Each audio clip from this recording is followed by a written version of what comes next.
General, just a few questions following up on the major questions discussions you've had. You say that we shouldn't be so concerned in the area of foreign affairs because of the president's inherent powers. That's the gist of it, as I understand it, why we should disregard both major questions and non-delegation. So could Congress delegate to the president the power to regulate commerce with foreign nations as he sees fit, to lay and collect duties as he sees fit? We don't assert that here. That would be a much harder case now in 1790. Isn't that the logic of your view, though? I don't think so, because we're dealing with a statute that was a carefully crafted compromise. It does have all the limitations that I just talked about. You're saying we shouldn't be concerned with. I want to explain to me how you draw the line, because you say we shouldn't be concerned because this is foreign affairs and the president has inherent authority, and so delegation off the books, more or Welcome less. back to 45th Perspective. If you're new here, make sure to hit that like button, subscribe to the channel, and turn on notifications so you don't miss any of our in-depth political analyses. And if you want to support what we do here and help us keep delivering independent, patriotic commentary, check out our Patreon page at patreon.com/45th Perspective. Every contribution goes directly into keeping this channel running and giving you the kind of content that challenges the mainstream narrative. More or less. Or at And least if that's it true, much less what would prohibit Congress from just abdicating all responsibility to regulate foreign commerce, for that matter, declare war, to the president? We don't contend that he could do that. If it did, Why not? well, because we're dealing with a statute, again, that has a whole series I'm not of asking about the limitations. statute. General, I'm not asking about the statute. I'm asking for your theory of the Constitution and why the major questions and non-delegation, what bite it would have in that case. I would say by then you would move from the area where there's enormous deference to the president, actually both the political branches, where here there's inherent authority, and piled on top of that there's a broad delegation. You're saying there's inherent authority in foreign affairs, all foreign affairs. So regulate commerce, duties and tariffs and war. It's inherent authority all the way down, you say. Fine. Congress decides tomorrow, well, we're tired of this legislating business. We're just going to hand it all off to the president. What would stop Congress from doing that? That would be different than a situation where there are metes and bounds, so to speak. It would be a wholesale application. You say we are not here to judge metes and bounds when the foreign affairs. That's what I'm struggling with. You'd have to have some test. And if it isn't the intelligible principle test or something more with more bite than that, you're saying it's something less. Well, what is that less? I think what the court has said in its opinions is just that it applies with much less force, more limited application in this context. So perhaps the right to approach it is a very, very deferential application of the intelligible principle test, that sort of wholesale application of— All right, so now you're admitting that do. there is some non-delegation principle at play here, and therefore major questions as well. Is If that so, right? very limited, very, very deferential. Okay. Limited is what, and again, the phrase that Justice Jackson uses, it just does not apply, at least— I know, but that's where you started off, and now you've retreated from that, as I understand it. Well, I think we would, as our frontline position, assert the stronger position, but if the court doesn't accept it, then if there is a highly deferential— Can you give me a reason to version— accept it, though? That's what I'm struggling and waiting for. What's the reason to accept the notion that Congress can hand off the power to declare war to the president? Well, we don't contend that. Again, that would be— Well, you do. You say it's unreviewable. There's no manageable standard, nothing to be done. And now you're— I think you— tell me if I'm wrong. You backed off that position. maybe that's fair to say. Okay, because all right. that would be, Thank I think, you. an abdication. That would really be an abdication, not a delegation. I'm delighted to hear that, you know. Okay. All right, and then I wanted to return to something Justice Sotomayor asked under this statute, okay? So now we're in the statute. It's a major question, though. Could the president impose a 50% tariff on gas-powered cars and auto parts to deal with the unusual and extraordinary threat from abroad of climate change? It's very likely that that could be done. Very likely. I think that has to be the logic of your view. Yeah, in other words, obviously this administration would say that's a hoax, it's not a real crisis, but— I'm sure you would. Yes, but that'd be a question for Congress under our interpretation, not for the courts. All right. And then on this inherent authority idea, I understand the president's inherent authority in wartime, and a lot of your examples of regulating commerce, and maybe your best one, Hamilton, during the Civil War, they occurred during wartime when the president's commander-in-chief power is clearly in play. Does the president have inherent authority over tariffs in peacetime? No, we do not contend that. Okay. And in fact, I cite, if I may, I point the court to two cases. They're Loving against United States and then Masery that's cited in Loving. Those are situations, for example, Loving against United States, the president had broad Article II inherent authority. There it was the commander-in-chief power. But this court held he does not have inherent authority to do the power that was delegated to him, right, which is the power to, identify aggravators that make you eligible for the death penalty in court-martial trials.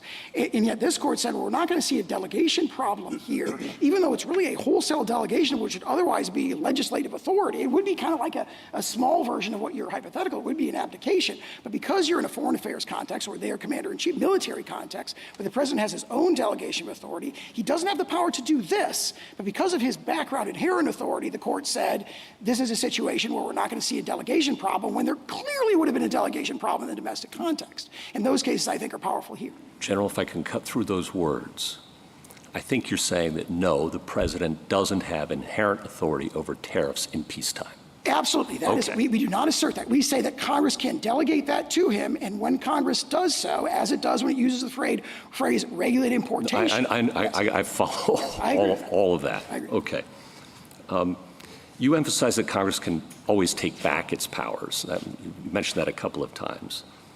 But don't we have a serious retrieval problem here? Because once Congress delegates by a bare majority, and the president signs it, and of course every president will sign a law that gives him more authority, Congress can't take that back without a supermajority.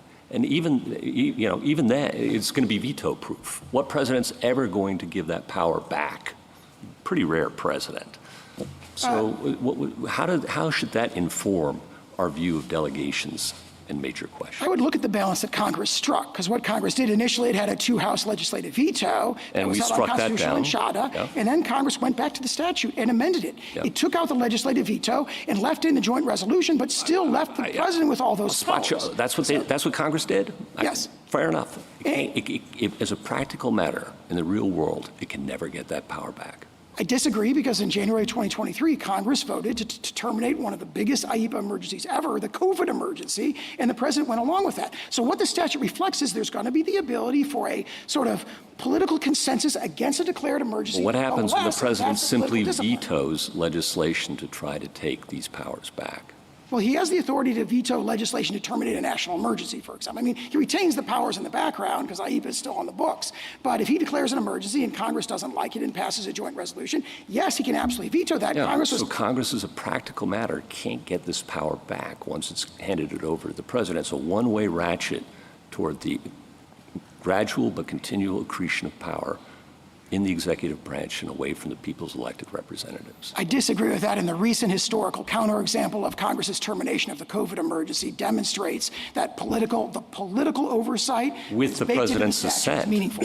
With the president's assent, in fact, Once he lost it by a veto-proof majority in the Senate, I think the position moved. And right. I think he realized, and that's the political process working. There was a political it takes a supermajority, a veto-proof majority to get it back. Yeah. Okay. One other question. Do you think tariffs are always foreign affairs? I do think they would. I can't think of a situation where they're not foreign facing. If you're talking about tariffs on imports, I mean, maybe there are other tariff contexts that I'm not aware of, but yes, they typically would involve a foreign affairs thing. However, in Gibbons against Ogden, if they are revenue-raising tariffs, they would not raise the same sort of like foreign affairs issues as regulatory tariffs, which are imposed not for the purpose of raising revenue, but to induce foreign powers to change their behaviors. So revenue-raising tariffs are not foreign affairs, but regulatory tariffs are. I don't think a revenue-raising tariff would be foreign affairs to the same degree, at least. I think it has a foreign application, obviously, but I don't think it would raise the same issues. Okay. Thank you, General. Justice Kavanaugh? Today, we're going to dive into a Senate hearing that has huge implications for the balance of power between Congress and the president, especially in areas of foreign affairs and trade policy. This hearing revolves around whether the president can exercise broad powers over tariffs, commerce, and other foreign affairs initiatives without running afoul of what's called the major questions doctrine and the non-delegation principle. In other words, it's a debate about whether Congress can hand over massive amounts of power to the executive branch and how far the president's inherent authority actually goes. This is exactly the kind of constitutional and political debate that every American should pay attention to because it touches the core of our system of government and whether our representatives are holding power accountable or giving it away. Let's break it down, because what came out of this hearing is both fascinating and deeply concerning from a conservative standpoint. The questioning largely focused on the scope of presidential power in foreign affairs. The government's argument is essentially that when it comes to matters like tariffs, trade, and foreign commerce, the president has broad inherent authority. In other words, the executive branch argues that Congress can delegate a lot of power because the president, by virtue of the Constitution, is uniquely positioned to handle foreign affairs without interference. Now, on paper, that sounds reasonable. We've always accepted that the president leads foreign policy, negotiates treaties, and represents the country abroad. But the problem arises when you consider exactly how far that power extends. During the hearing, a key question raised by the justices was whether Congress could, in theory, hand over everything, all control over tariffs, trade, commerce, and even potentially war powers, to the president. The government's counsel argued that they are not advocating for that extreme scenario, but the line they draw is very fuzzy. They suggest a differential application of the non-delegation principle, basically saying that when it comes to foreign affairs, the rules that normally limit Congress from giving away legislative power apply less forcefully. In plain English, that means the president could wield enormous authority in foreign affairs without significant checks from Congress. That's a slippery slope, and as a right-wing patriot, it's exactly the kind of overreach that should make us nervous. One example discussed in the hearing was whether the president could impose a 50% tariff on foreign cars and auto parts under the guise of addressing a so-called foreign threat. In this case, climate change. The government's representative acknowledged that under their interpretation of the law, this could very likely be done. Now, think about that for a moment. We're talking about a unilateral executive action with the potential to radically affect our economy, industries, and consumers, justified by the president's own interpretation of a global issue. That is exactly the kind of power grab that the Constitution's framers sought to prevent by establishing separate branches of government. This is not theoretical. It's a warning about where executive overreach can go if left unchecked. Another important point raised in the hearing was the distinction between wartime and peacetime powers. The counsel referenced historical examples like Hamilton during the Civil War, where the president's inherent authority in foreign affairs and as commander-in-chief is unquestionable. But in peacetime, the scope of inherent authority is much narrower. For instance, the president does not have an inherent power over tariffs outside of wartime. This is crucial because it reinforces the idea that Congress, not the president, is supposed to make the major legislative decisions that affect our economy and trade policy.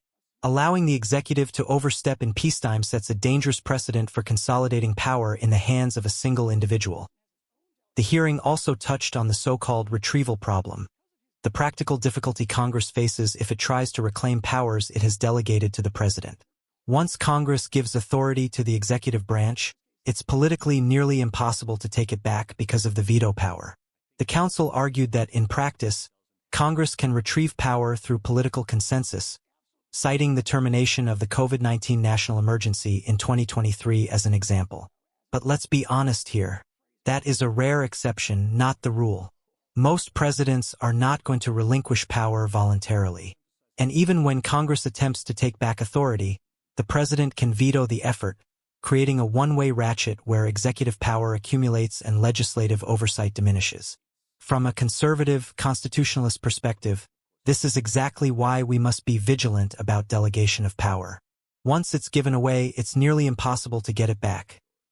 Another key takeaway from the hearing was the distinction between different types of tariffs. Regulatory tariffs, which are used to influence the behavior of foreign nations, are considered a foreign affairs power and therefore may fall under the president's inherent authority. But revenue-raising tariffs, which are primarily designed to generate government revenue, do not fall under foreign affairs in the same sense and should be tightly controlled by Congress. This distinction is important because it shows how easily the executive branch could potentially stretch its authority. If the president can declare any regulatory tariff a foreign affairs measure, then the line between Congress's legislative power and the president's executive power becomes dangerously blurred. What's particularly concerning in this hearing is the government's approach to the major questions doctrine. This legal principle is supposed to prevent Congress from giving away enormous powers without clear guidance. But in this case, the counsel argued that major questions apply only very differently in foreign affairs. That's lawyer speak for, We're going to let the president do almost whatever he wants in matters of trade and foreign commerce. From a right-wing perspective, this is precisely the kind of judicial deference to executive overreach that undermines the balance of powers. The framers didn't give Congress power so they could casually hand it off to a single person.